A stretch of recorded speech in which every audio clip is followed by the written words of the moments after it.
candidat à l'élection présidentielle de 2025, futur président de la République de Côte d'Ivoire.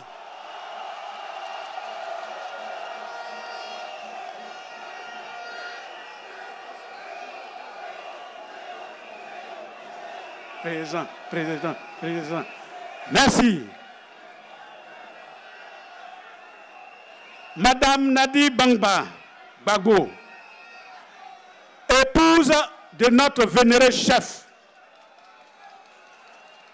camarade premier vice-président du PPACI, ministre Dr Aswadou, camarade deuxième vice-président, ministre professeur Hubert Oulaye,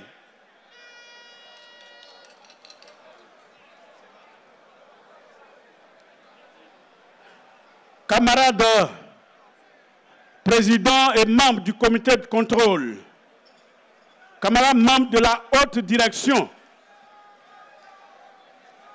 camarade président des organes et commissions du parti, honorable chef traditionnel, chef de communauté, chef religieux, camarade Emmanuel Aka, président du comité d'organisation de toute la tournée Kokoko du président Laurent Gbagbo. Aimables invités, chers amis des médias classiques et numériques, militantes et militants, mesdames et messieurs, en vos rangs, grades et qualités respectés. Excellent Monsieur le Président, le 25 janvier, vous avez obtenu l'autorisation des chefs Hatchan pour entreprendre votre tournée Kokoko.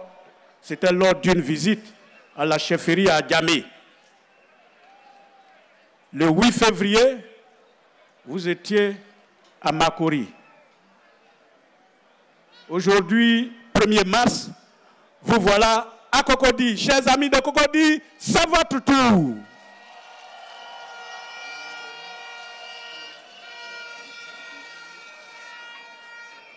Au nom du comité d'organisation de cette manifestation et de la tournée, je vais inviter ici Son Excellence, l'ambassadeur Kone Boubacar, qui va venir prendre la parole pour nous tracer l'itinéraire de cette manifestation et nous donner les grandes lignes. Excellence Kone Boubacar, la parole est à vous. Qui fait plaisir à ma soeur, rien ne vaut un repas en famille. Seul le pardon sera vainqueur. Monsieur le Président, candidat du PPACI à la présidentielle d'octobre 2025,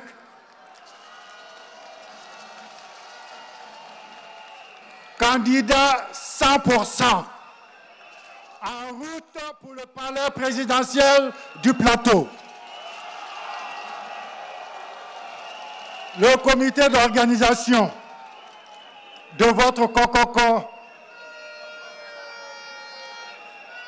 vous souhaite par ma modeste voix la bienvenue à Cocody chez vous.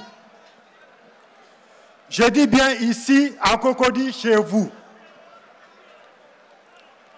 Et avec votre permission, Excellence, j'insiste pour dire que vous habitez constamment Cocody depuis plus de 60 ans. Chers amis, chers camarades, chers invités, c'est du président Gbagbo seul que j'ai parlé. Excellence, bonne arrivée ici au stade d'Angré. à vous-même, à votre épouse et à votre suite. Monsieur le Président, si je me tiens à ce pupitre cet après-midi, c'est simplement pour dire merci en votre nom et avec humilité à tous vos invités qui nous font l'honneur et l'amitié de rehausser de leur présence ce rassemblement joyeux. Je voudrais en votre nom les saluer et les remercier pour leur présence distinguée. Nous saluons particulièrement Sam l'Africain pour sa constante amitié.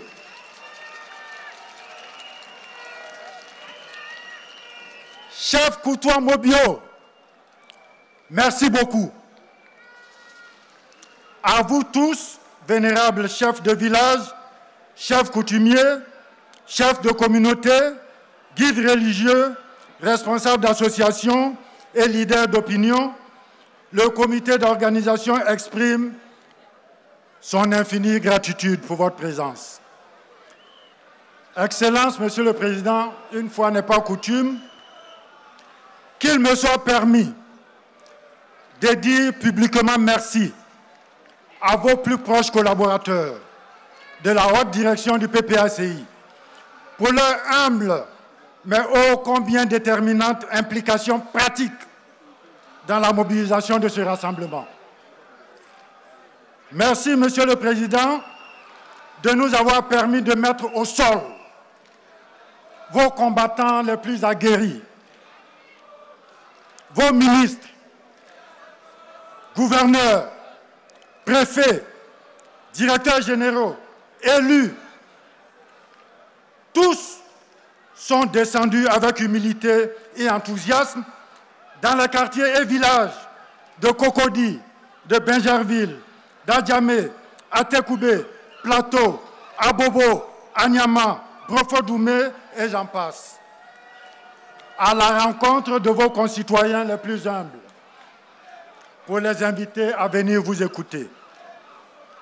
Excellence, le comité d'organisation que préside avec bonheur l'ambassadeur Aka Emmanuel exprime sa gratitude envers tous les fédéraux du district d'Abidjan et en particulier ceux de Cocody, Bingerville, Adjamé, Atekoubé et Plateau qui, avec leur vaillante section, ont tout mis en œuvre pour que cette rencontre tienne toutes ses promesses. Grand merci à l'ensemble du comité d'organisation pour le formidable travail abattu et aussi pour le bel esprit de solidarité qui a prévalu. Monsieur le Président, nous tenons à vous exprimer notre reconnaissance, mais aussi à dire merci à nos amis des médias classiques et ceux des médias sociaux qui nous ont accompagnés si efficacement. Nous remercions chaleureusement tous les artistes qui nous ont égayés depuis très tôt ce matin. Notre gratitude va également aux forces de l'ordre régaliennes, mais aussi à nos jeunes volontaires du service d'ordre du parti, encadrés par le secrétaire général adjoint Kéké Joël. Chers amis, chers compatriotes, chers invités, camarades militants, chers voisins du président Laurent Gbagbo, merci pour votre affection, merci pour votre foi en votre idole, le président Laurent Gbagbo. Pour terminer,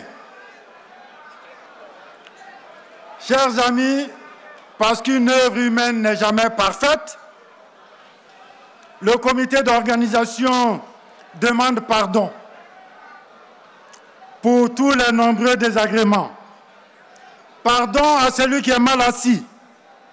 Pardon à celui qui n'a pas trouvé de place à l'intérieur du stade. Pardon à celui qui n'entend pas bien ou qui ne voit pas bien le président. Merci infiniment de nous avoir tout pardonné. Excellences, vos voisins, vos concitoyens, vos électeurs, vos compagnons de route, ils sont à vous et vous écoutent. Merci, Président. Gbagbo revient, la foule en liesse. Espoir renaît pour notre jeunesse. Les rues s'illuminent au chant d'un cœur. Dans ton nom se trouve notre ferveur. En 2025, on y croit tous. L'agenda plein de rêves en brousse. Avec toi, on rêve d'un futur où l'amour et la paix perdurent. Gbagbo, sauve-nous nos cœurs en feu. Pour toi, nous prions les bras vers Dieu. La Côte d'Ivoire t'appelle sans fin. Ramène la lumière au matin. Le passé se lève fier pour un pays plus juste et clair. Ton retour, un souffle d'espoir pour demain de nouveaux départs. Les Ivoiriens chantent en unisson pour une Côte d'Ivoire. Merci à la régie. Camarades, l'ambassadeur Kone Boubacar, passez la parole au président Laurent Gbagbo. Est-ce que vous voulez entendre le président Gbagbo?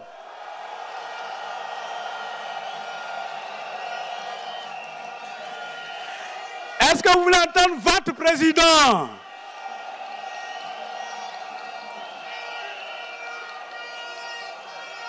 Excellence, Monsieur le Président, voilà.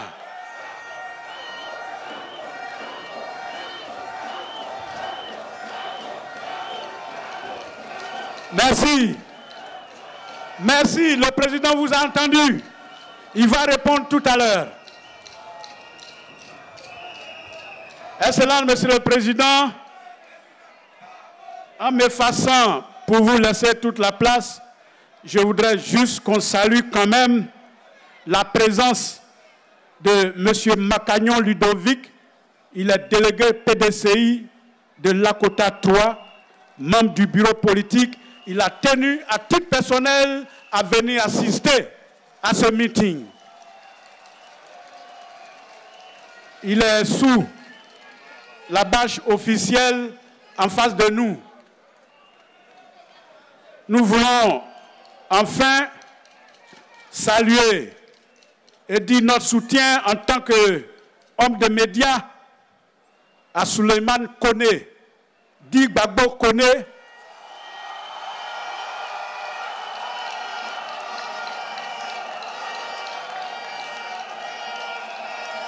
qui est actuellement détenu dans un centre pénitentiaire administratif à Paris. C'est notre camarade. Nous espérons qu'ils vont le libérer parce qu'il n'a rien fait. Voilà.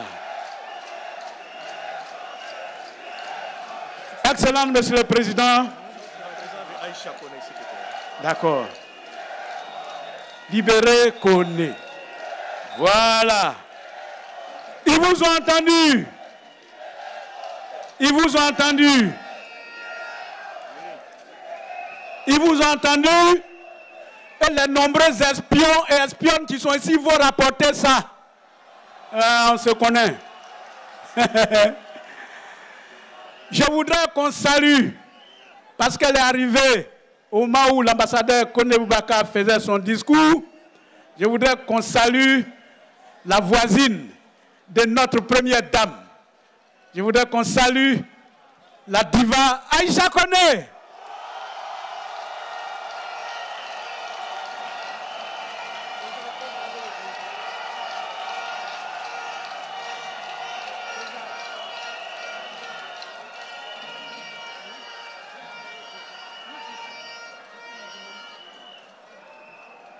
Bien. À présent, la parole revient à son Excellence, Monsieur le Président Laurent Gbagbo. Monsieur le Président, à vous la parole. Merci. Allô? Allô, vous m'entendez?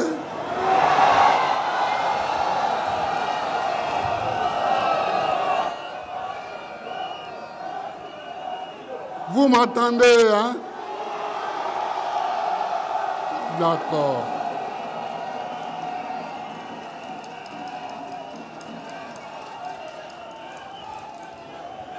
Merci.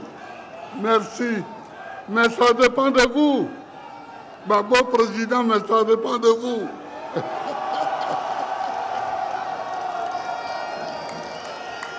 Bien.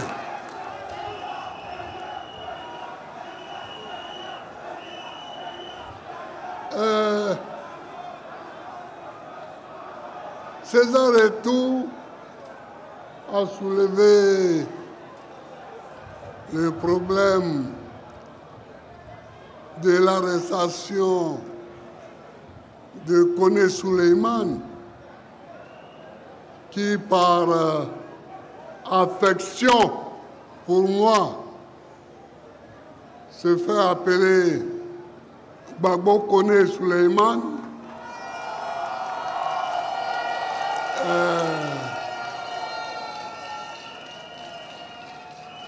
J'ai téléphoné à Paris pour avoir des nouvelles.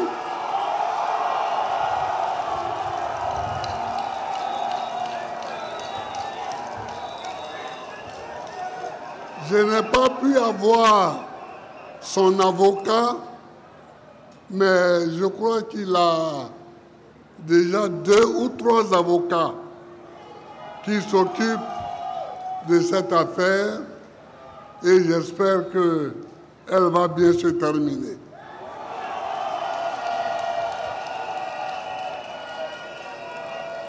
C'est un combat que nous menons, c'est un combat que tout le monde mène et mon devoir à moi, c'est au moins de prendre des informations quand un accident comme ça arrive à un de ceux qui me suivent. Donc, je souhaite que le Seigneur le fasse libérer le plus tôt possible. Voilà.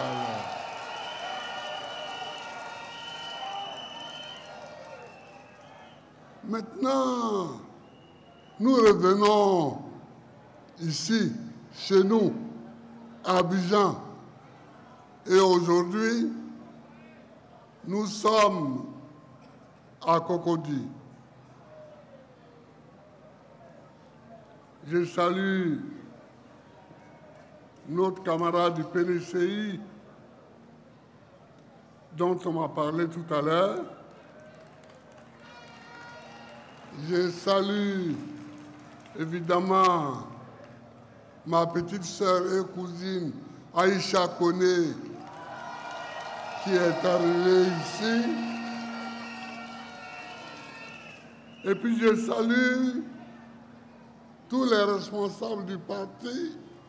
Je salue tous les chefs, tous les responsables religieux, et puis vous-même, je vous salue d'être venus si nombreux.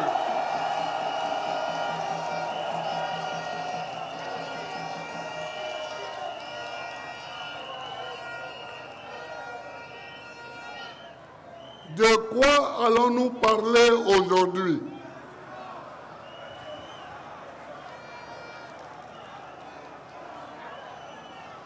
Les gens de la direction du parti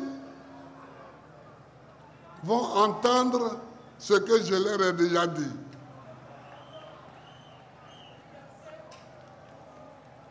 ils vont entendre ce que j'ai déjà dit aux députés du PPACI.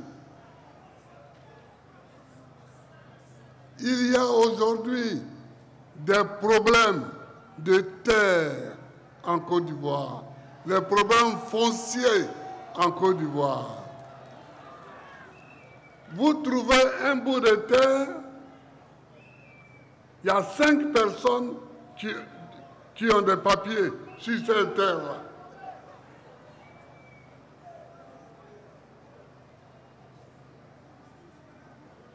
Vous trouvez un bout de terre, il y a 3, 4, 5 qui ont un ACD sur cette terre. Chers amis, prenons garde. Prenons garde parce que nous allons avoir des problèmes dans ce pays à cause du foncier. À cause du problème de foncier, nous allons avoir des problèmes. Abidjan n'existe plus. Abidjan n'existe plus. Vous avez vu les chefs ébriés qui sont venus faire la bénédiction, ils n'ont plus de terre. Ils n'ont plus de terre. Ici, nous sommes sur un stade. Mais ce stade-là, c'est quoi? C'était la forêt des ébriés. C'est là qu'ils venaient faire leur champ, leur plantation. Aujourd'hui, pour nous, c'est un stade. Bon, nous voyons des immeubles partout, mais c'est la forêt des gens.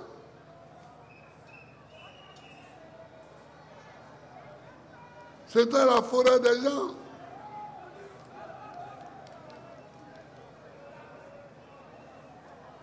Mon maire est là, le maire de Ouragayo. Je l'ai vu tout à l'heure. Et je disais l'autre jour à la réunion que j'espère qu'il n'y aura pas un jour un fou comme maire de Ouragayo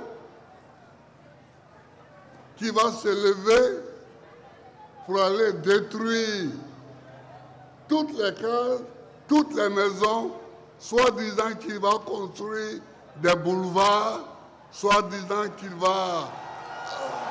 C'est pas possible.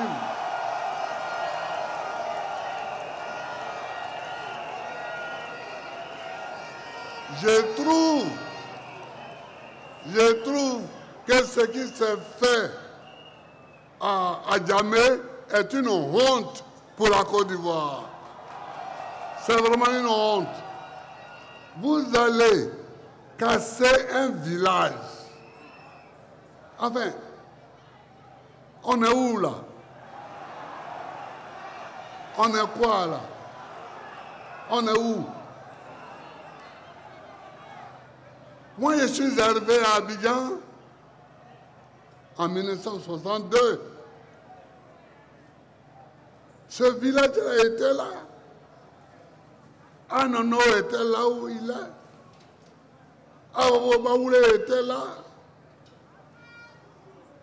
Et aujourd'hui, ces villages non seulement n'ont plus de terre, parce qu'on leur a pris toute leur terre, mais eux-mêmes, villages, ils ne sont plus là, ils ne sont plus rien. On leur dit de quitter. Et on vient un matin, on casse ces villages-là. Je ne suis pas d'accord. Je ne suis pas d'accord.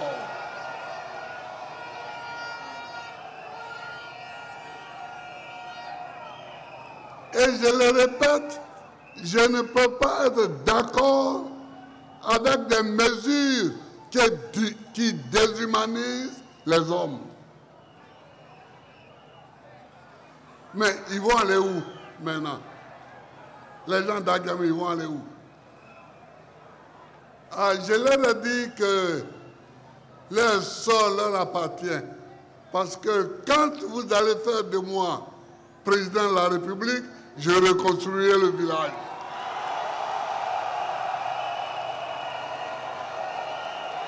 Je reconstruirai ce village.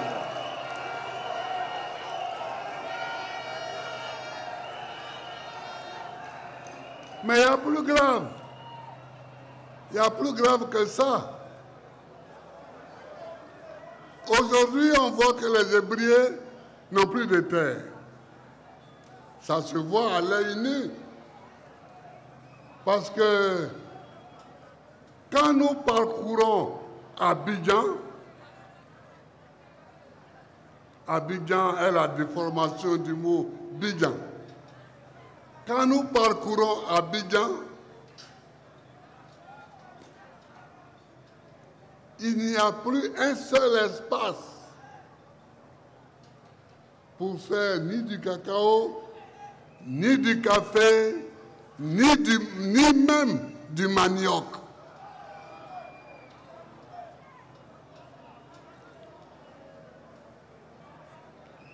Quand je suis arrivé, merci.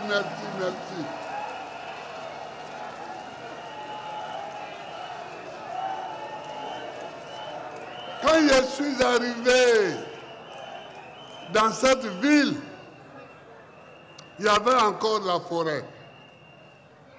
Entre Adjamé et Benjerville, c'était la forêt. Ici, partout, c'était la forêt. Quand on dit les deux plateaux n'existaient pas.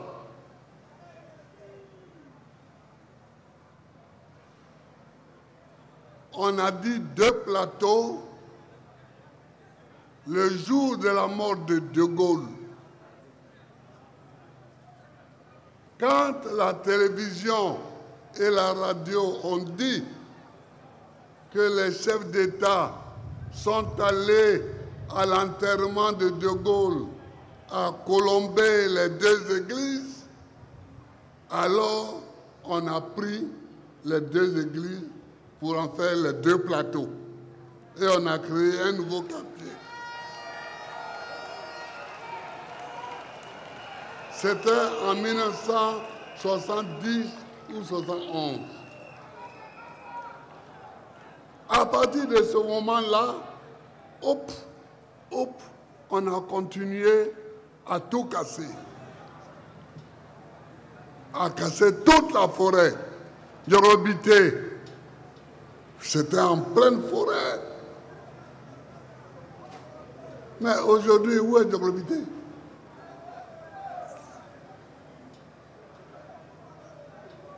Partout.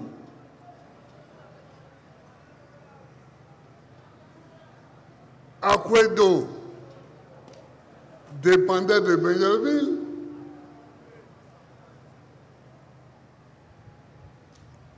Abobo dépendait de Benjerville.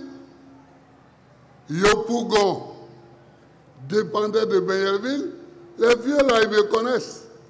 Ils ont dit que j'étais un enfant d'Anono. Mais moi, j'ai grandi à Anono. J'ai fait quelques moments à Anono. Parce que j'avais un ami, c'est Seigneur André Zadi. C'est Seigneur André qui était instituteur à Benjerville et qui avait été affecté à Anono, qui était une circonscription de Benjerville. Donc j'étais là-bas.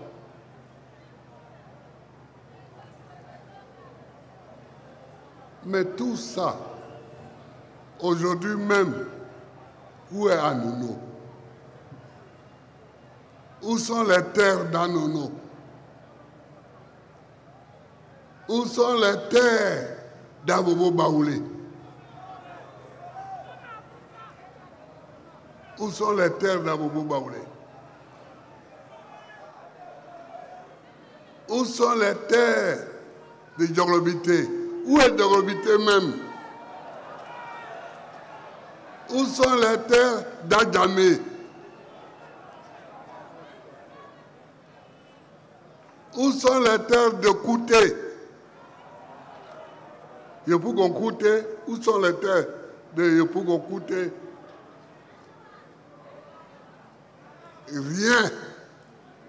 Tout est parti. Tout est parti. Et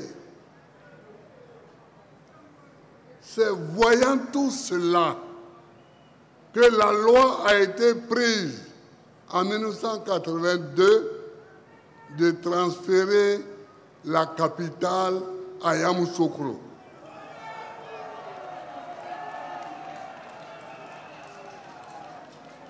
Quand je suis arrivé au pouvoir en 2000, j'ai fait un tour à Yamoussoukro et j'ai constaté que les infrastructures n'existaient pas.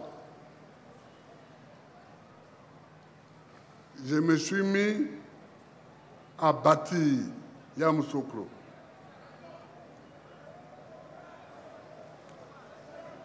J'ai construit l'Assemblée nationale de Yamoussoukro. On devait me livrer le produit fini en 2012. On m'a arrêté en 2011.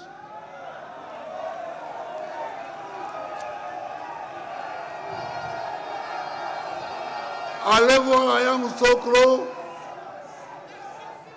le bâtiment est là,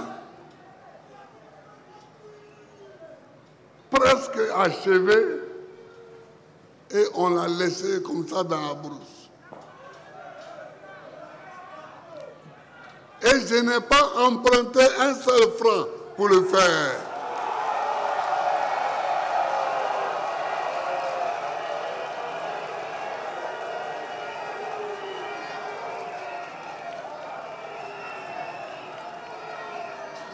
J'ai commencé à construire aussi la présidence de la République. J'ai commencé. Mais les travaux étaient moins avancés que les travaux de l'Assemblée nationale. J'ai construit l'hôtel des parlementaires à Yamoussoukro. Parce que j'ai vu un ami parlementaire PDCI avec qui je causais.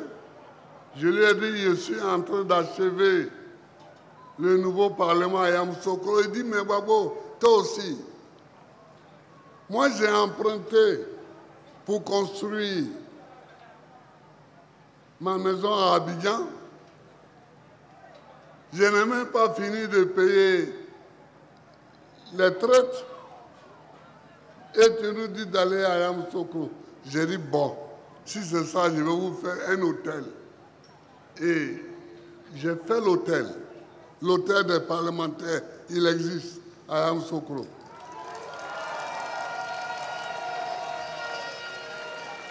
Il nous a coûté 22 milliards.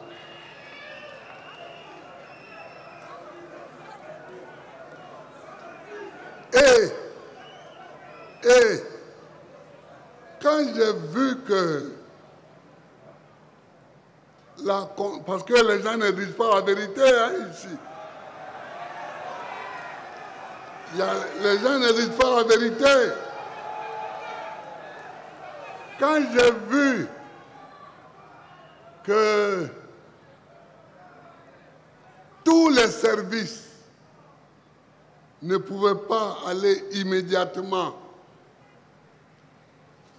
à Yamoussoukro, j'ai décidé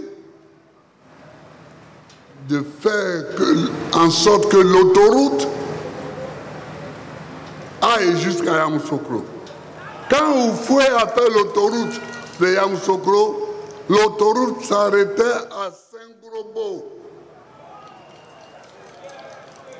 C'est lui qui a fait que l'autoroute va aujourd'hui d'Abidjan à Yamoussoukro c'est Gbagbo Laurent, c'est moi.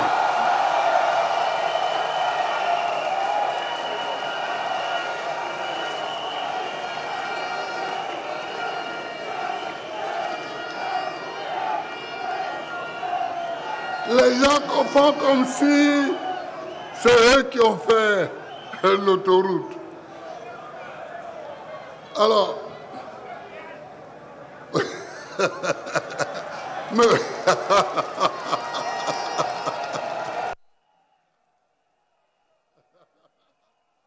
alors, c'est moi et moi seul qui ai pris la décision de continuer l'autoroute jusqu'à Yamoussoukro. C'est seulement pour l'autoroute que j'ai pris des crédits. J'ai pris des crédits avec les banques arabes. Parce que chez les Arabes, il y a la zakat. S'il y a des musulmans parmi vous, ils doivent savoir. Parce que l'islam interdit qu'il y ait des intérêts sur les trafics d'argent. Donc, là-bas,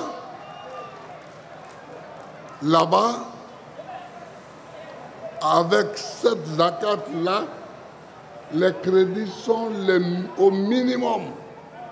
On a un minimum.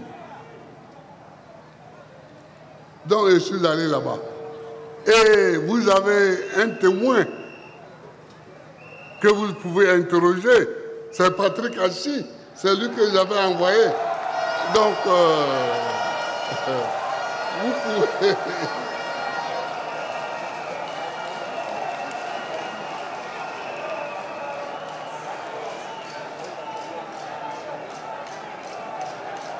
C'est lui qui dispute ce que je dis peut aller interroger Patrick Hachi.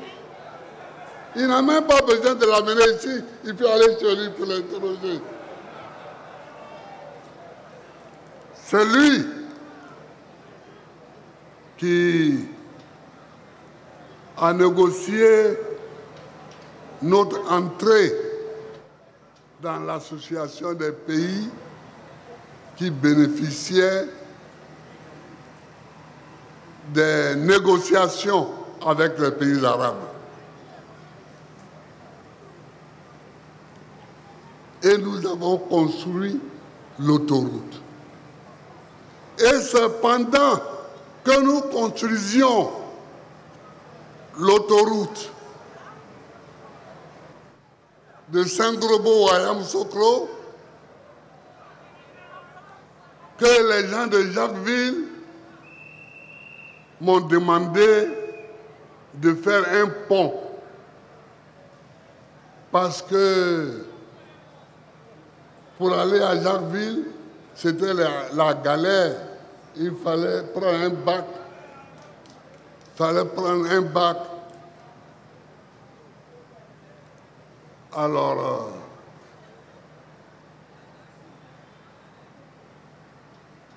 quand j'ai su ça, j'ai rappelé les banques arabes. Et je leur ai dit, pendant que nous travaillons sur l'autoroute avec une compagnie tunisienne, c'est une compagnie tunisienne qui a fait cette autoroute-là.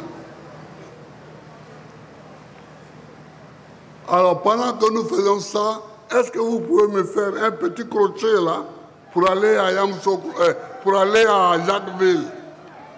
Ils ont dit, il n'y a pas de problème. Combien on a calculé? Et puis bon, ils ont indiqué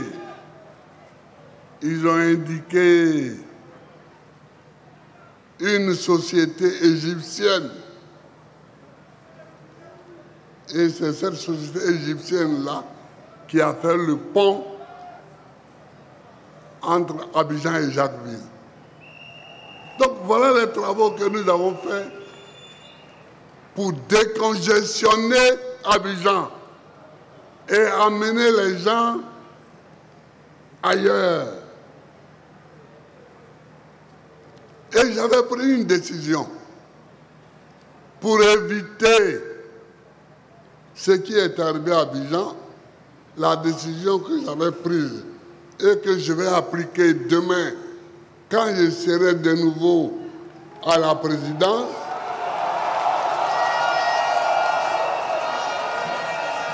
C'est que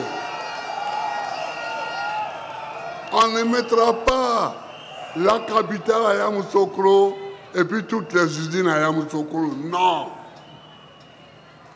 Les usines, on peut les mettre à Tchébissou, à Toumoudi, à Saint-Fra, dans les villes d'à côté. Si elles ne veulent pas être loin des centres de décision, on peut les mettre dans les villes d'à côté. Saint-Fra, c'est tout près de Yamoussoukro. Tchébissou, c'est tout près. Toumoudi, c'est tout près. Béoumi, c'est tout près. Sakassou, c'est tout près. Bon, on peut... Il y a de quoi travailler. Il y a de quoi travailler. Mais Abidjan, on a étouffé Abidjan, toutes les usines, 80% de l'économie hors agriculture, c'est Abidjan. En fait, quand même. Ah, tu vas à Bangolo.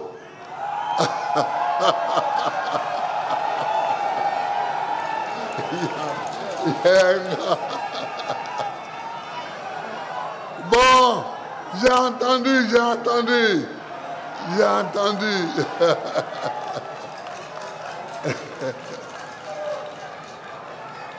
Ah ben il y en a un qui va être content ici.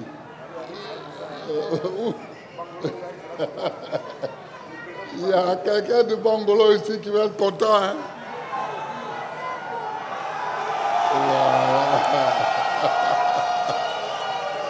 Voilà.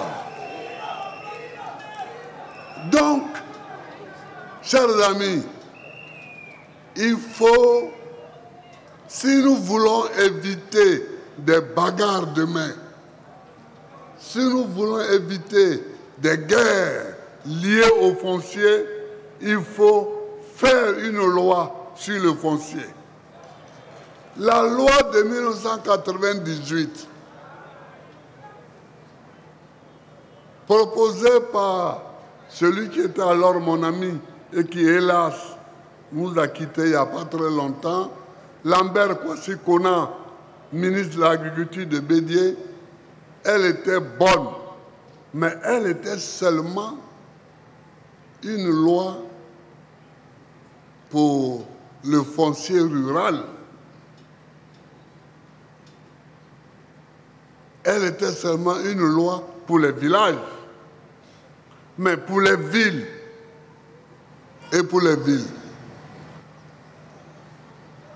et Abidjan, et Boaké, et Gagnoa, et Daloa, et Tchébissou, et Toumoudi, et Korogo,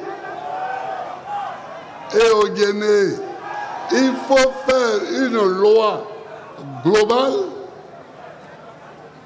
sur le foncier. Alors, je nommerai un ministre qui va s'occuper du foncier.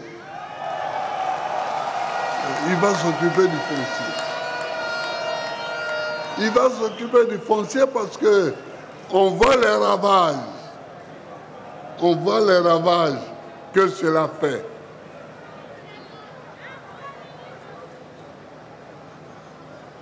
On voit les ravages que cela fait. Et il faut éviter ces ravages-là. Il faut éviter ces ravages-là. Donc, chers amis, voici ce que je voulais vous dire concernant le foncier. Nous allons légiférer. Nous allons légiférer pour que chaque citoyen ivoirien ait une parcelle de terre. Vous voyez aujourd'hui à Abidjan, les gens qui ne sont pas ivoiriens,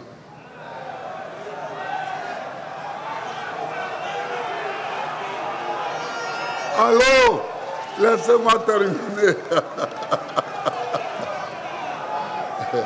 Laissez-moi terminer. Ils fraudent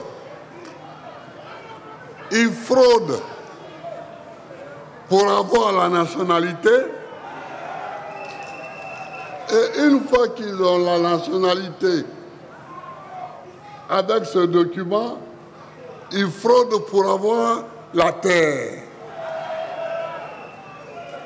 Ils fraudent pour avoir la terre. Et une fois qu'ils ont la terre, ils fraudent pour avoir des grands bâtiments dessus. Vous allez voir la nationalité des gens qui possèdent des grands édifices à Abidjan. Ce sont les gens de ce type-là. Ce sont les gens de ce genre qui ont fraudé pour être ivoiriens, ensuite qui ont fraudé pour avoir la terre. Alors, ce qui fait que souvent, quand il y a des problèmes, ils disparaissent. Parce qu'ils savent que eux-mêmes, c'est pas clair. Donc, quand il y a des problèmes sur un terrain, quand on avance, et que ça avance devant les tribunaux, hop, ils disparaissent. Mais il ne faut pas disparaître. Il faut venir. Il faut venir. Donc, c'est ça le problème que nous avons. C'est ça le problème que nous avons. Mais nous devons régler le problème. Nous devons régler ce problème-là. Nous devons régler ça. Alors, chers amis, voilà. Sur ce point-là, voilà ce que j'avais à dire. Sur ce point.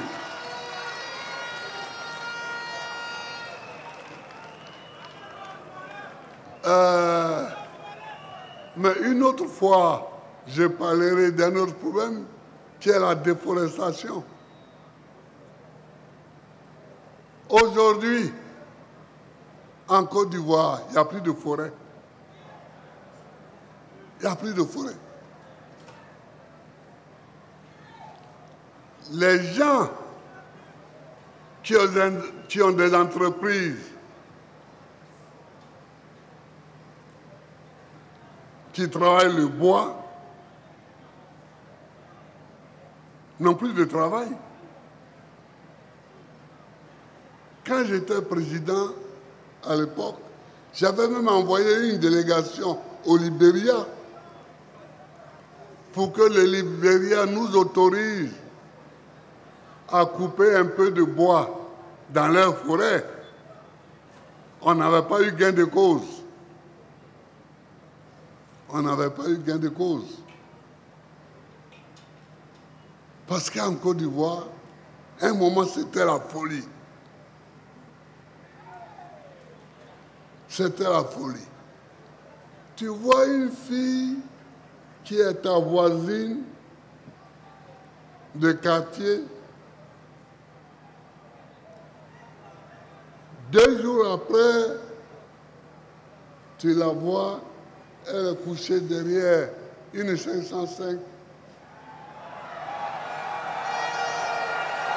un chauffeur la conduit,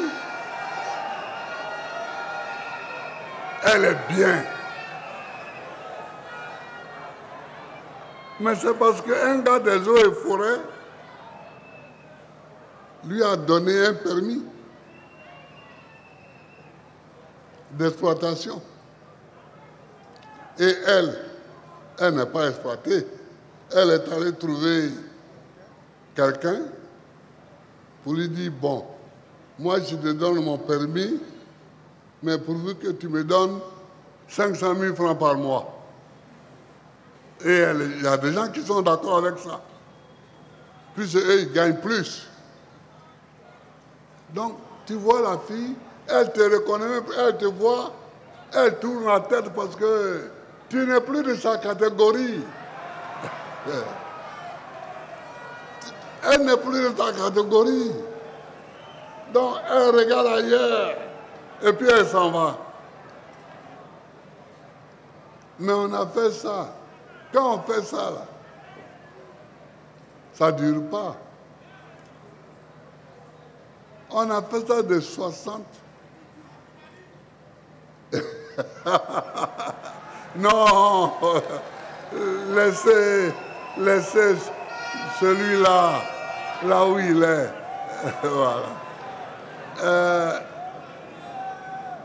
Donc, ça a duré jusqu'en 1980. En 80, il n'y avait plus de forêt. Il n'y avait plus de forêt. On coupait le bois n'importe comment. On coupait le bois n'importe comment. Et en plus, les villageois mettaient le feu pour ne pas trop assassiner.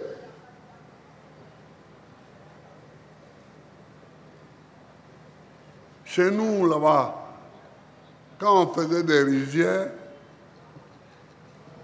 on coupait un peu la forêt, puis on met le feu pour brûler.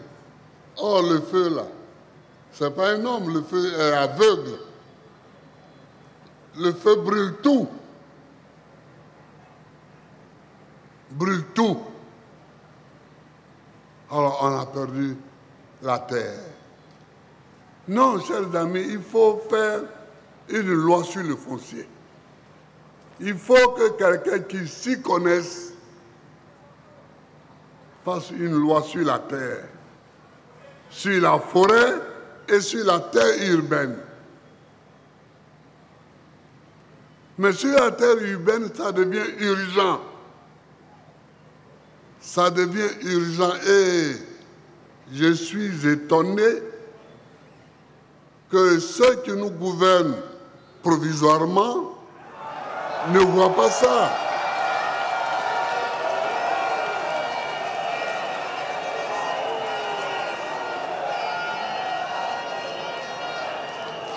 Je suis étonné qu'ils ne voient pas ça.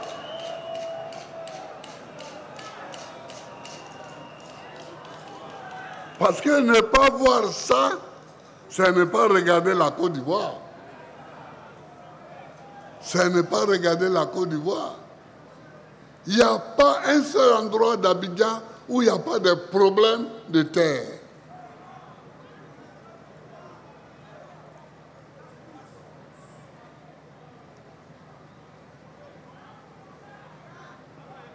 Un jour, j'avais un ministre RDR comme ministre de l'urbanisme et je vois mon ami Idriss Koudous, qui était un copain à moi, qui fait irruption dans mon cabinet de président et dit « là ». Et dire que c'est un ministre RDR qui vend les terrains d'une mosquée, mais lui, il va me voir. J'ai dit Homo, parce que lui et moi, on s'appelait Homo, comme il m'appelle Koudou et qu'il s'appelle Koudous. Bon, j'ai dit Homo, il faut laisser ça. Il faut laisser ça. Je vais l'appeler Et puis on va lui parler, mais il ne faut pas. Il ne faut pas envoyer les gens le frapper. Bon, on l'a appelé. On a récupéré le terrain de la mosquée. Mais il paraît qu'il est allé se rattraper ailleurs. Sur un autre terrain. Bon, les gens sont ce qu'ils sont. Hein. Je vous dis toujours, si vous voulez être riche, ne venez pas faire la politique.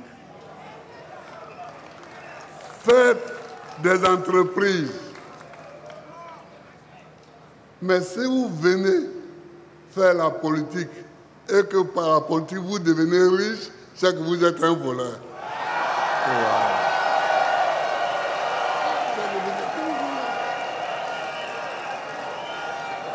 Parce que dans la politique, le plus haut grade, le plus haut degré, c'est d'être président de la République. Moi, j'ai été président de la République. Je sais les moyens qu'on a. Je sais qu'on a la capacité de voler. On a où? On peut. On peut. Voilà. Puisque quand tu es président, personne. Mais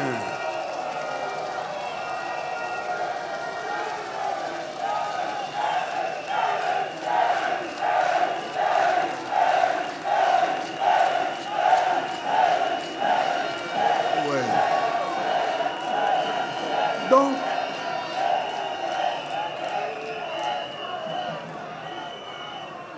quand on est président, on a les moyens de voler. On a... Mais ma femme est là. Elle était déjà là quand j'étais président. Mais... on est là, on vit tranquillement avec ma rente viagère, ça veut dire le salaire qu'on paye à un ancien président, c'est de ça qu'on vit. Bon, elle, c'est elle qui est riche à la maison, puis elle a une entreprise. Elle a une entreprise de communication, mais bon. Comme elle est allée s'asseoir en prison avec moi, son entreprise est tombée. Ouais. Mais elle avait le choix. Elle avait le choix entre s'occuper de son entreprise et me laisser dans les difficultés où j'étais, ou bien s'occuper de moi et laisser son entreprise. Bon, elle a laissé l'entreprise. Je la remercie pour ça. Je la remercie pour ça.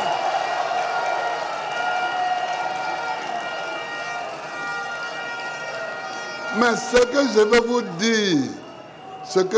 dire, c'est que ce n'est pas ni la présidence de la République, ni le ministère qui enrichit un homme politique. C'est pas vrai. C'est pas vrai. Ça te donne les moyens de vivre. Ça te donne de quoi vivre. Mais ça ne te donne pas de quoi être riche. C'est ça que je veux dire.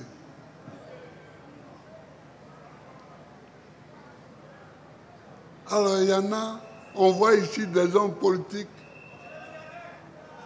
qui sont riches,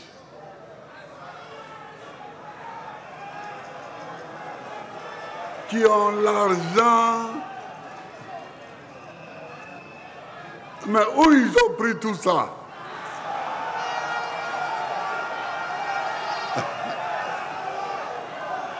Où ils ont pris tout ça?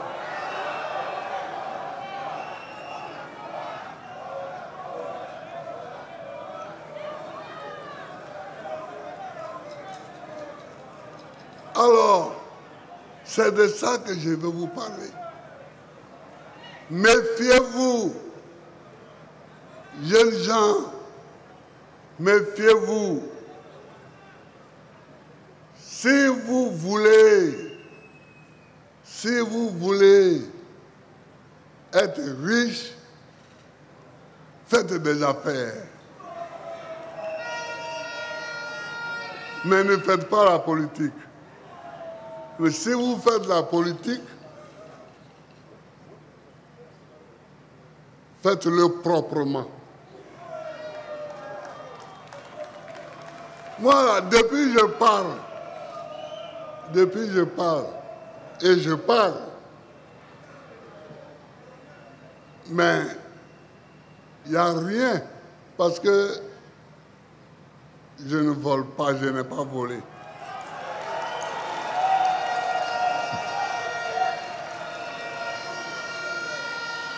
Même à la CPI,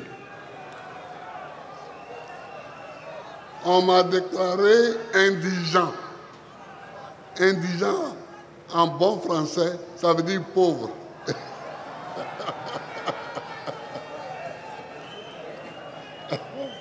En français pur, ça veut dire pauvre. Pourtant, j'avais été président de la République pendant 10 ans.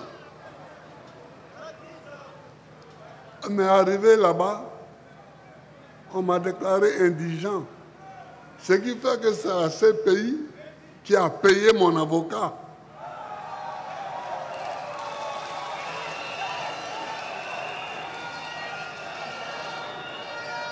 C'est la CPI qui a payé mon avocat. Donc, bon, les camarades, voilà ce que je voulais vous dire. Voilà ce que je voulais vous dire. Soyez forts. Faites la campagne. Il faut que chacun, à partir d'ici, aille faire campagne. Pour que nous reprenions le pouvoir.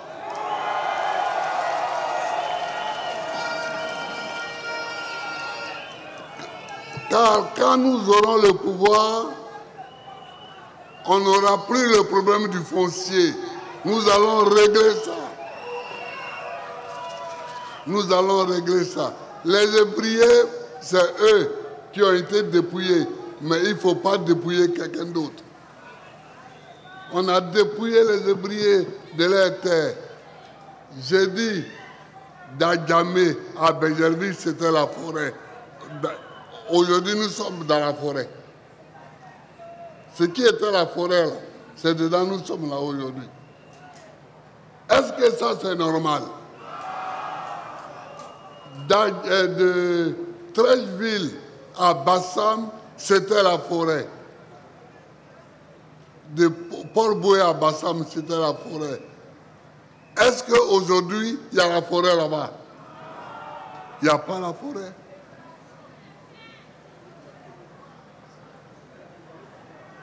Vous comprenez?